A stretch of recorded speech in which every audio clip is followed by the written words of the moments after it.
শরীফ, নাসাই শরীফ, দ্বিতীয় খণ্ড 52 পৃষ্ঠা। আল্লাহ রসুল হযরতে আবু হুরায়রা হাদিস দুইটার রাবি বর্ণনাকারী।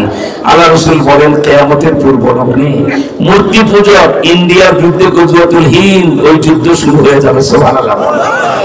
আমরা গ্রেপ্তার হওয়ার 2-3 বছর আগে থেকে সারা বাংলায় বড় বড় মাহফিলগুলিতে আমি গজওয়াতুল হিন্দের ব্যাখ্যা করতাম।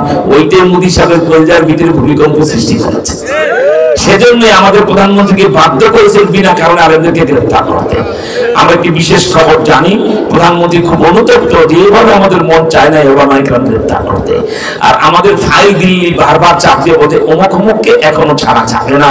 দিল্লি, ওই দিল্লিতে বসে মাননীয় প্রধানমন্ত্রী আপনি জানেন আজকে মোদিরা 70-75 বছর ভারত শাসন করে, আর আমরা মুসলমানরা 850 বছর ভারত শাসন করেছি।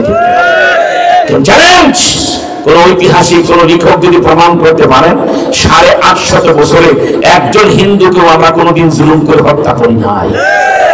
আর মাত্র 75 বছরের শাসনে 50,000 বার দাঙ্গা বাঁধায়া বাবরি মসজিদে ভেঙে লক্ষ লক্ষ মুসলমান হত্যা করেছে ভারত। আমার এই চোখে দেখেছি 1992 সালে যখন ইন্ডিয়াতে আমার স্টুডেন্ট জীবন শেষ হয়ে জাব্বারি আন্দারুল মাদ্রাসার হাদিসের কিতাব পড়াই, কলকাতায় সন্তোষ পুলিশ স্টেশন মসজিদে খতিব হিসাবে আমি জুমাতে আসি। সেদিন আমি দেখেছিলাম বাবরি মসজিদ ভাঙার পরে ওয়েস্ট বেঙ্গলের সাবেক আপনার স্বরাষ্ট্রমন্ত্রী AK হাসানুজ্জামান তার পার্সোনাল পেয়ারে আমাকে ছাত্র নেতা হিসেবে তখন দাওয়াত দিতেন।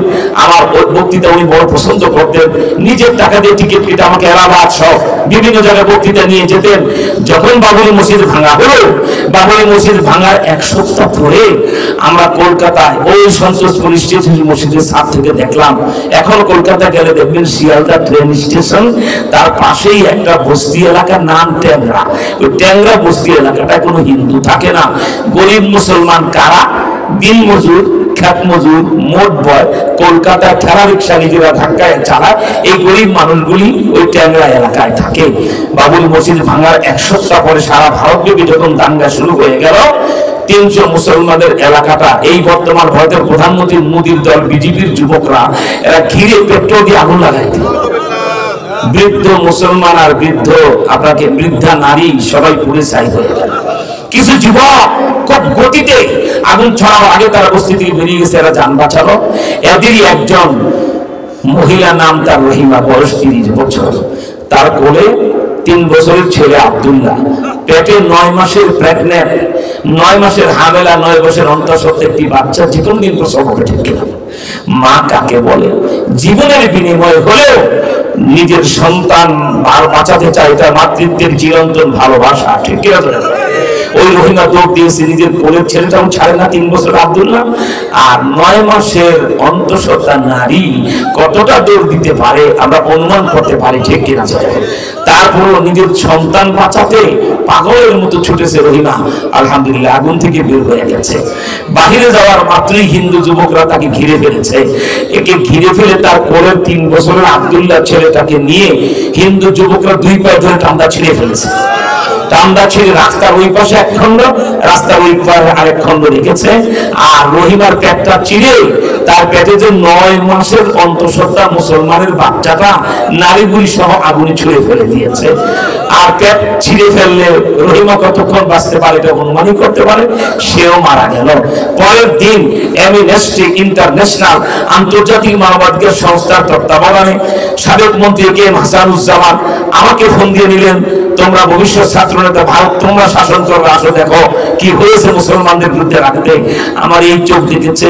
তখনকার মুখ্যমন্ত্রী ছিলেন আবার বাংলাদেশের বংশোদ্ভূত, ওই নারায়ণগঞ্জের আপনাকে সোনারগাঁয়ের বালুদিতে যার বাড়ি জ্যোতি বসু। ঠিক কিনা যারা বলেন? বাপ দাদা বিটা এখানে, জন্ম তার এখানে, তার শিক্ষা জীবন এখানে কেটেছে। সে এপার বাংলার মানুষের ব্যাপারে খুব দরদি ছিল। চিফ মিনিস্টার, মুখ্যমন্ত্রী জ্যোতি বসু সহ আমরা সেই কাফেলায় পরিদর্শনে যাই। এই চোখে দেখে এসেছি কিভাবে মুসলমানের ছেলে আব্দুল্লাহকে ছিঁড়ে রাস্তার 2 পাশে ফেলে রেখেছে। এই ভারতের প্রতি এখন আমার বুঝে আসে, এত শান্ত নবী, এত মানব প্রেমিক নবী, কেউ তাকে মক্কায় তাকে পাথর মারা হলো, মক্কার মানুষ তার মাথা ফাটালো, মক্কার মানুষ তাইফে তাকে বৃষ্টির মতো পাথর নিক্ষেপ করলো, মক্কার মানুষ উহুদ যুদ্ধে যায় মুহাম্মদ সাল্লাল্লাহু আলাইহি ওয়াসাল্লামের দাঁত ভেঙে দিয়ে এলো। এত বেয়াদব যারা কলেমার দাওয়াত নিয়ে প্রথমে গেলে কেউ থুতু দেয়, কেউ কম সময়ে নবীজির গায়ে ফেলে, কেউ ধুলাবালি মুখে মারে। এত অত্যাচার যারা করেছে, নবীজি মক্কা বিজয়ের পরে বাইতুল্লাহ চক্রধারী বলে লা তাসরিব আলাইকুমুল্লাহ, আমি সাধারণ ক্ষমা ঘোষণা করে দিলাম, সবাইকে মাফ করে দিলাম। এত উন্নত কান্দানি, he is a leader of the world, বিশ্বের আলোর নেতা, আইকন, আইডল, পৃথিবীর ঠিক কিনা? এত এত নরম দিলেন নবী, অথচ গজওয়া হিন্দের গজওয়াতুল হিন্দ, ইন্ডিয়ার বিরুদ্ধে আমার উম্মতের যুদ্ধ হবে। ওই লাস্ট 3 বছর আব্দুল্লাহ ছেঁড়া লাশ দেখার পর আমি বুঝতে পেরেছি নবীজি যুদ্ধের ঘোষণা কেন দিয়ে গেছে, ঠিক কিনা জানো? সেই যুদ্ধের 4টা ফলাফল নবীজি বলেছেন। কয়টা? 1 নাম্বার ফলাফল আল্লাহ রাসূল বলেন, শুনো ফায়দাবাদের যুবকরা আনন্দে লাফাইবার শুনলে, আচ্ছা জিজ্ঞেস করি আমার নবীর কথা সত্য না মিথ্যা? আওয়াজটা পছন্দ হলো? নবীজি যা বলে তা বলে, ঠিক কি না? আগামীকাল সূর্য উঠা যেমন সত্য, তার চেয়ে আরো সত্য আমার রাসূলের কথা, ঠিক কি? সেই নবী বলেছেন গজওয়াতুল হিন্দ 1 মাস রোজা রাখলে পশ্চিম আকাশে একটা চাঁদের চিলতে উঠে, ঈদুল ফিতরের চাঁদ, তা যত না সুন্দর আমার রাসূলের 2টা ঠোঁট তার চেয়ে আরো সুন্দর। সেই জবানে বলছেন গজওয়াতুল হিন্দ। আজকে আপনার আমার শ্রোতা, নবীজির শ্রোতা, এই যে আবু বকর, এই যে ওমর, এই যে ওসমান, এই যে আলী, এই যে আবু যর গিফারি, এই যে আবু মুসা শারি, ওই যে মোহাম্মদ ইবনে আমর, কি বল আব্দুল্লাহ ইবনে আমর, এই যে আব্দুল্লাহ ইবনে মাসউদ, এই যে আব্দুল্লাহ ইবনে আব্বাস, এইরকম সাহাবায়ে কেরাম তার শ্রোতা। নবী বললেন কিয়ামতের পূর্ব লগ্নে হিন্দুস্তানের বিরুদ্ধে গজওয়াতুল হিন্দ, ইন্ডিয়ার বিরুদ্ধে যুদ্ধ হবে। সুবহানাল্লাহ। সাহাবায়ে কেরাম হা করে নবীজির দিকে তাকান, কি যুদ্ধ হবে? নবীজি বললেন এত অপরাধ হিন্দুরা করবে, এত জুলুম মুসলমানদের উপরে করবে।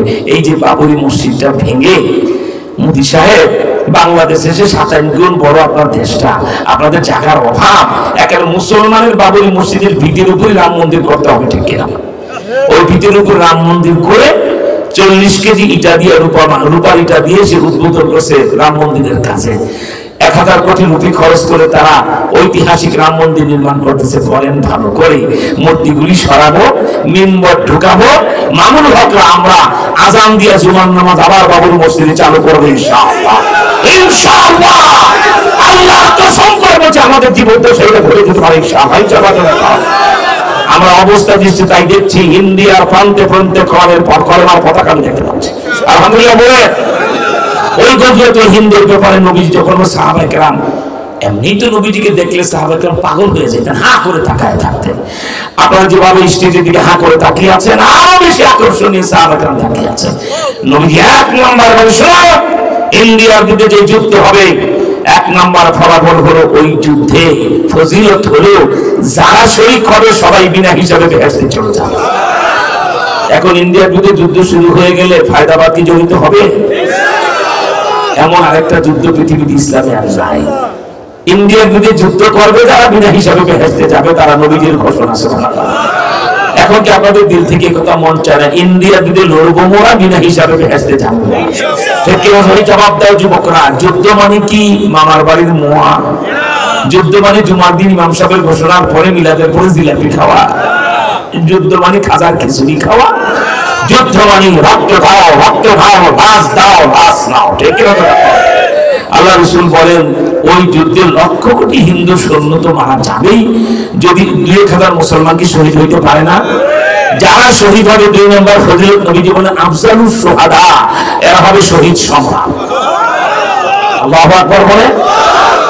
3 নাম্বার ফজিলত আর ফলাফলটা বলতে যায় নবীজি একটু নূরে চলে বললেন, সাহাবায়ে কেরাম মনে মনে দোয়া শুরু করুন, ওরা উপরে আল্লাহ আমাদেরকে যদি ঈসা মুসা নবীর উম্মতের মতো 1000-1500 বছর হায়াত দিতেন, আমরা ওই মারামারিটা আগে পাইতাম। আল্লাহ এমন মারামারি আর যুদ্ধ যেটাতে শরীক হইলেই ব্যস্ত, ওনারা কামনা করতে শুরু করছেন আল্লাহ হায়াত বাড়ায় দাও। সুবহানাল্লাহ।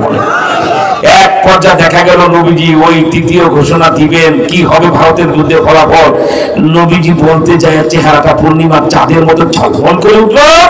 আল্লাহ রাসূল বলছে আবু বকর জানো সেই যুদ্ধের ফলাফল কি হবে? আবু বকর চোখের পানি ছেড়ে দিয়ে কয় আল্লাহ রাসূলই ভালো জানেন। সুবহানাল্লাহ।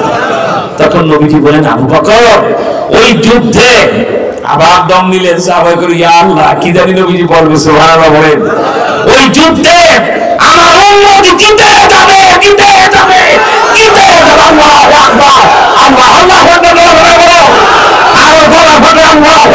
বলুন। ওই যুদ্ধে মুসলমানরা জিতে যাবে। আমার রাসূলের ঘোষণা। এখন কি হেরে যাওয়ার সম্ভাবনা আছে? কেউ যদি মনে করে ভারতের বিরুদ্ধে মুসলমানদের যুদ্ধ হবে আমরা হেরে যাবো, সে মুসলমান না কাফের?